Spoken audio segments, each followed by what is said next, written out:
Well, we are live, and we thank you all for coming in and tuning in with us to hear my next guest. This is Finding Your Voice with Dr. Velma Bagby as your podcast host. And my guest today, let me explain her to you so you can be very clear in terms of who will be speaking to you and why it's important for you to hear what she has to say today. This is Dr. Teresa A. Smith, aka Dr. TAS, which is what I prefer calling her. She's a best-selling author, a home cook, a talk show and podcast host, personal development coach, radio contributor, and an empowerment speaker. And all of those, she is 10 stars, let me tell you.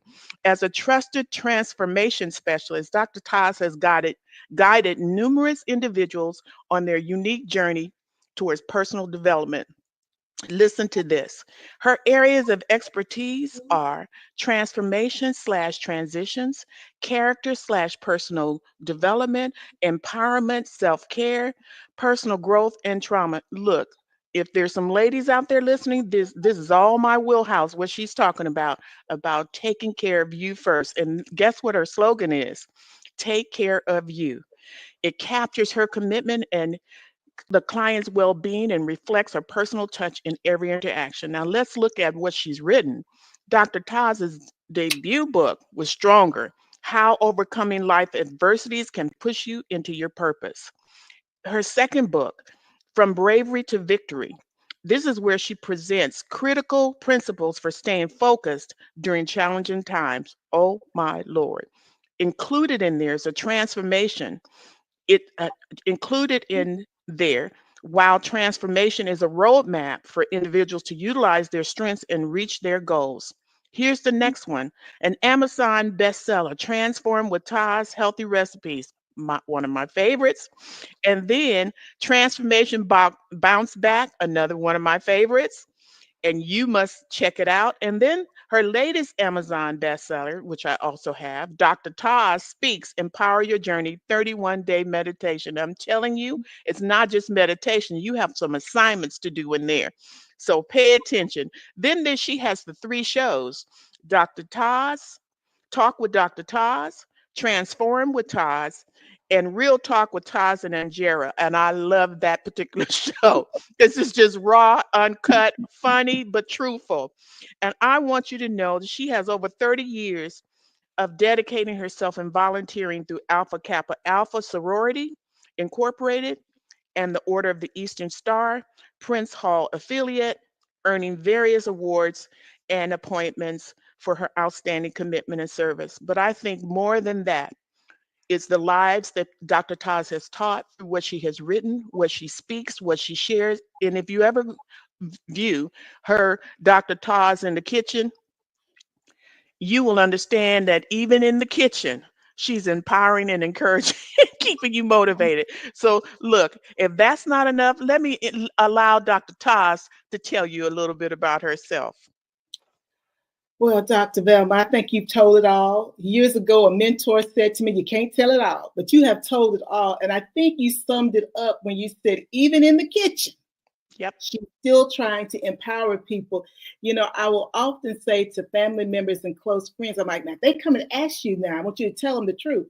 And the truth is that everything that I do is about empowerment. When I think back over my life and what I've gone through and just all of my interactions with everybody, it's always about empowerment and transformation.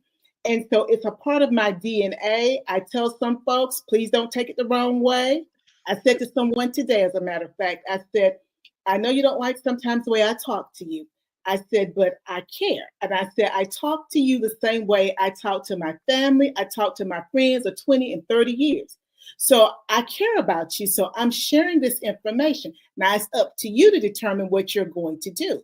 But don't get thrown off by the delivery, because I think sometimes that the delivery throws people off and they're hung up on that. But then sometimes I wonder if they want to be deflected. And I say it that way, guys, because meaning I want to get hung up on something else versus actually listening to what the person is saying so that I can move forward. But, again, you summed me up really well, Dr. Velma. I don't know. That's not even that's a short summary. That's not the whole truth, Your Honor. That's Yes, sir. a partial snippet of who she really is, but we're gonna learn from her and gain from her experience and expertise. And let's just dive in with our very first question. People are looking at you and they heard me read your bio. They heard me highlight what you've accomplished in your writing, in your podcasts, and all that you have done and your focus. And they might look at you, Dr. Todd, and say, man, she's really successful. She's doing some great things. I like to do some similar things, but I don't know if I measure up to what she's doing. And people assume that you made it here overnight and that there were no rough roads and the road was smooth and paved as if you were born with a silver spoon in your mouth and everything was laid out for you. However, I would like for you to impart some nuggets, some wisdom, and some insight on your personal journey. You mentioned struggles. Help them to see that there are times when obstacles come, if not in the beginning, sometimes when you're at the peak and the highlight of your success. You may have to pull back and reset. So, Dr. Taz, speak to that audience who may be in that place, and how did you overcome the challenges that came your way? Well, Dr. Velma, thank you. That is such a important question because I don't want anybody to think just because I look like I got it all together and I'm all made up that it's life has been easy for me. It has not. And I think, this is an important lesson, not just for the audience, but for all of us as a reminder. Life is full of ups and downs. And for me, I started out as the ugliest little black girl, which is what a relative called me, the ugliest little black girl, who had been sexually abused, who saw her uncle shot and killed by the police when she was in the fifth grade. And then in the sixth grade, I lost my sight. So I've had to overcome a lot of different things. And you may say, okay, well, that didn't happen to me. I was bullied. Well, I was bullied too. I've been bullied by my peers, and I've been bullied by older people. So I've encountered a lot of things that would have derailed me from my path. But I also grew up in the church. And some people may not have grown up in the church. You may not believe in God or a higher power. That's okay if that's your choice. But I happen to believe in him. But you believe in something. And what I learned as a little girl was I had to have something to hang my head on. And I remember very vividly crying in the summertime. And at that point, my parents didn't have a central air condition. And I can remember crying because I was in pain at night, just crying. And I would talk to God and I would share all that was going on, all that I felt. I would share it with him. And then I would feel better. And so I didn't understand what I was doing, but really I was venting, if you want to use that language. I was talking to the counselor. Right. I was being coached, and he was the master coach, but I Yeah. didn't understand what was happening. And I knew that if I kept my hand in his hand, everything would be okay because I was making through. That's poor English, I was getting by, everything wasn't good, but I was getting by. But I was always very vocal about the incest too. But I learned that just because other people are not in a space where they can accept what has happened to you, it doesn't mean that I'm going to stay in that space. So my goal was always to be better than what I felt at that moment. And so, I relied on, years ago, I asked the a gastroenterologist that I was working with, why is it that some individuals can have trauma and they are able to move forward and then others are not? Now, understand this gastroenterologist was also a psychiatrist. And so therefore, I was asking him that question because I'd gone through therapy and I'd sat in groups and I'd listened to some of the people's stories, and they were, to hear them at the age that I was, I'm like, oh my God. But he said to me one word, innate. And I never forgot it because innate means it's something inborn in that person. Yeah. But I realized that it was God in me, and I ignited God when I would lie in my bed and cry and Wow. talk to him. It made that innateness, that something that he put inside of me, he began to nurture it and keep me. And that's what helped me to move from these difficult situations to the next difficult situation, to the next difficult situation. And so what I would say to the audience, Dr. Velma, is You have to have something to hang your hat on. You got to have something that you know is true blue. It doesn't matter whether you got money for them, whether you look cute, whether you talk a certain way. You got to have something, someone in your life that you know they always got your back. Right. And I have God and I have other individuals who've always had my back, whether I'm up, whether I'm down, whether I'm Dr. TAS or I'm just Teresa. And that's very important if you're going to make it through this world. Right.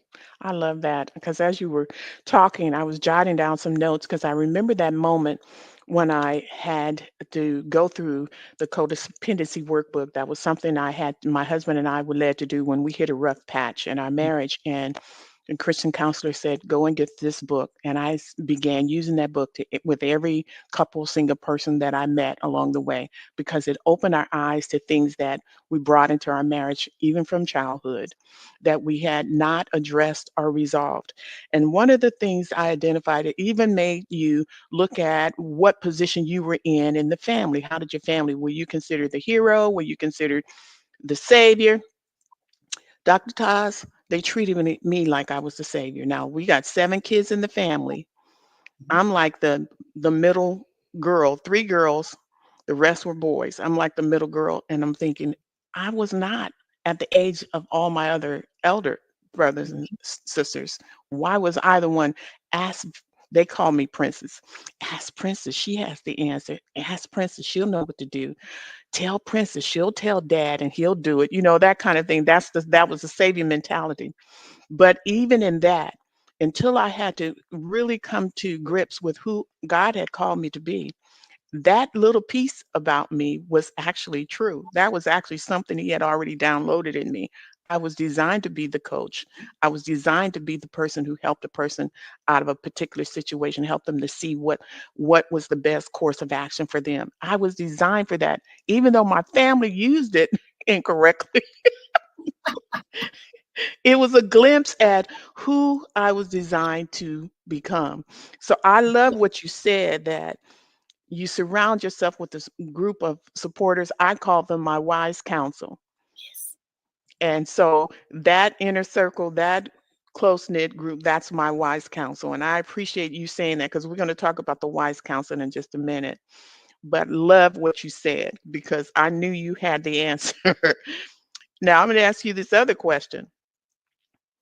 What do you suggest to that person? Yes, some of the things you said you're doing, they're thinking of getting into that. Yes, some of the things you have accomplished, they're thinking of doing that at some point. What do you suggest to those people who are kind of sitting on the sideline? They have all these ideas, but they're unsure of their path. They're unsure of how to get started and where to start. Did you actually know? Did you just walk into where you're supposed to start? Explain it to them, the journey that sometimes you don't know in the beginning. Sometimes it evolves as mine did. But go ahead and tell us what do you suggest, Dr. Tots? Well, ultimately, I suggest finding a coach, but a coach that you can really be real with. Be your authentic self, so that person can really help you to make some critical decisions. I'm a school counselor in one life. I'm a school counselor, so I'm a school counselor by training. But I really coach people because I want the best for them. And to me, in order to get the best out of somebody, you got to deal with who they really are and not their representative. And so that's very important because no, I didn't know that I wanted to be here. I knew I wanted to write a book. Then, 5 or 6 years ago, I'm like, I want a show. But I think though, I knew in 1985, I was supposed to have a show. I used to say when I would see Oprah Winfrey, and I was in college in 85, guys. I don't know if I've said this publicly, but when I would see Oprah Winfrey, I used to say she's taken my personality and she's made, I'm going to say billions now. But I used to say she's made millions because what she was doing was who I was. I would have people on the street stop and talk to me and tell me their whole life story. So again, and then I would help them and then they would be happy and they go about their way. And so even then, I knew there was something about being able to guide someone, but guiding them based upon who they were, not who I wanted them to be. Right. or even who they want it to be, because you can't move from A to B without being authentic. And authenticity is so important. And even for me, I make sure, sometimes people don't want to see the authentic me, but there are many sides to me. Because again, as a CEO, using that language, I have to think a certain way. When I'm the media personality, I think another way. When I'm writing books, Yeah. I think another way. So those are Yeah. all components of who I am. And people have to adjust to that. And I think to help that individual, don't let people make you believe that because you're multifaceted and think multiple ways about different things, that there's something wrong with you. Yeah. You cannot achieve your goals only thinking one way. You must think multiple ways. You must consider your audience. I understand that when I'm doing my primary job, but when I'm in the social media personality and in my social media campaigns, I forget that. Wow. But I know it on the other side. So having Wow. that person that can help you to make the connection, because if I'm working with a student who's writing something, I'm like, I don't understand that. That's Wow. unclear, and I'm the reader. And you have to write for your Wow. audience. So what I would say for that person is, you got to find someone that you can truly be yourself with. If you're going to be interacting with a coach or a counselor and they're interacting with your representative, you're not going to get anywhere. I'm sorry, you're not Yeah. going to get anywhere. You're just spinning wheels. But if you actually Wow. want to move and get ahead and whatever it is that you want to do, find somebody that you can be your real self with, and that person can Mhm. be real with you. Because only when they're real with you will you make steps. Otherwise, you're just kind of like stuck in quicksand. Wow. That's awesome, Dr. Taz. I love your response. That is so awesome. So nobody wants to be stuck in quicksand. If that's where No. you are, Dr. Taz just gave you a glimpse as to what you need to be focusing on in order for you to move forward. We talked about wise counsel earlier, and I described what I refer to as a wise counsel. It was kind of that structure we used to have years ago, where you either had grandma, grandpa, uncle, or auntie, or a neighbor or dear friend who was seasoned and understood. So before we had coaches, that's who we went to if we wanted some wise advice because they were experienced, they had already gone through, and we can go to them and really get some insight on what we need to do next. Now we have coaches. And so Mhm. I want to ask you, if that person has not connected with a coach yet, it's also important, you mentioned earlier, to have a circle of people who can offer you that wise counsel. And I always recommend it, even for people who are dating, so that there would be a group of people that can help vet this person.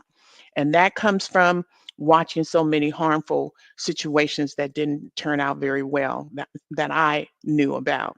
And so having a wise counsel, even in making your decisions and moving forward with what you believe God has given you to do, what would be the wisdom you would like to leave with the audience that they should take with them no matter where they are in the journey? Hmm. First of all, it would be to believe in yourself. And then the other thing is going to be something my fourth grade teacher said years ago, obviously, because I was in fourth grade. She said, it's bad to not know that you don't know that you don't know. And that has never left me. Wow. And when I think about it, I get so, even now, I get different little lessons from it because you don't know what you don't know that you don't know. But what that means is, in order to learn what you don't know that you don't know, you got to humble yourself. You got to be Hmm. flexible. You got to be open to other people pouring into you. But if you think that you know everything, or your pride will not allow you to show that you don't know something, or maybe you're not an expert in an area, Yeah. then you abort your own future. Yes. Nobody aborts it but you. And to me, that is such a powerful thing to Wow. be able to say what you don't know. I'm good at a lot of stuff, but there's a lot of stuff I'm not good at. And I Hmm. accept that. It Yes. doesn't mean I'm less than, it Right. means I'm more than. Let me tell you the reason why I'm more than, because I know Hmm. my strengths. Another Hmm. person said to me, that was a mentor, he said to me that he was not the smartest man. This was a political person who's now deceased. He said he was not the smartest man, but he surrounded himself by smart people. And to me, that still goes back to being humble and understanding that you are not going to be the smart. Well, let me take that back. You shouldn't be the smartest person in the room. Because if you're the smartest person in the room, you can't grow because there's nothing for you to learn. There should always be someone else smarter in the room. It doesn't mean that you're less than, but understand this too, Dr. Velma, for our audience. If the people in the room are going to try to make you feel less than, you still got the wrong people in the room. Move them out. Let them go. Because they went out from us, but they were not of us. But they had been of us, surely they would have continued on with us. Let those people go. Because anybody that's got to make themselves feel good at your expense, you don't need them. Let them go. Because again, they think that I like to talk about Black Jesus. See, they think they Black Jesus. So you see, there's nothing to be learned from that person because they're not going to teach you anything because they feel that they are the smartest person. So don't waste time with them. You know how grandma is talking about that wise counsel? Don't take your time with them, baby. Yes. They don't mean you no good. They not gonna amount to nothing. Let them go. Right. Those are the things that have kept me as an adult. I got to be with people who can pour into me, who are not threatened by me, and don't have to make me feel less than. And understanding that I don't know what I don't know that I don't know, but surround yourself with the right people. And I believe, Dr. Velma, when you actually do that, so much things can happen like this quickly. Yes, absolutely. I love that because you reminded me of the definition of a fool in scripture is considered a person who rejects wisdom.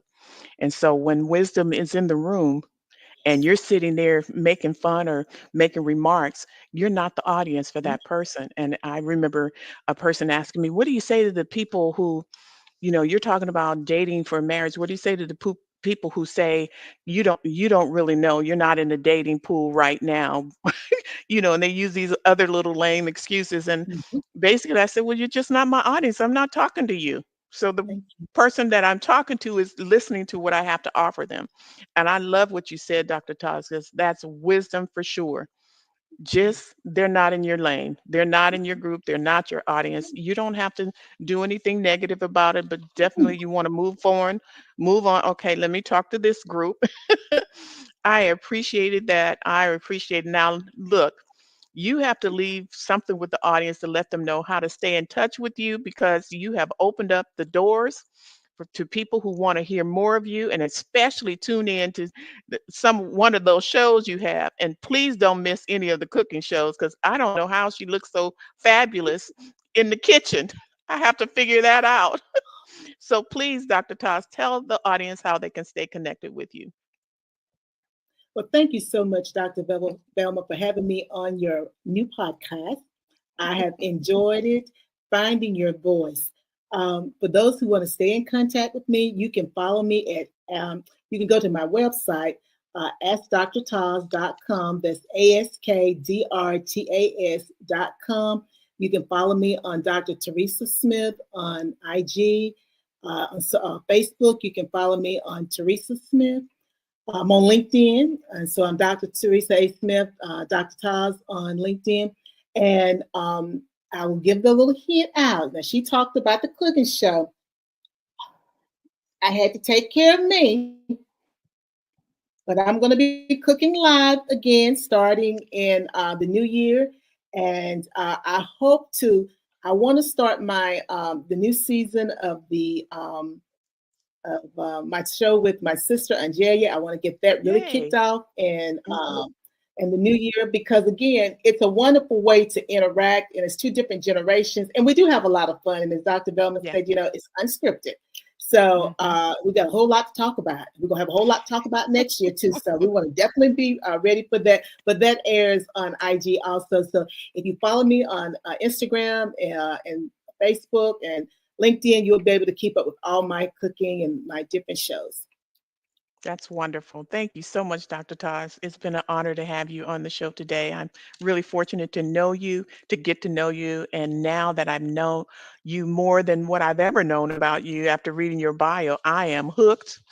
Dr. Taz knows what she's talking about. She's an expert in her field. And so you will not go wrong if you connect with her. So thank you so much, Dr. Taz, for coming on today. You have a wonderful rest of your day. Thank you.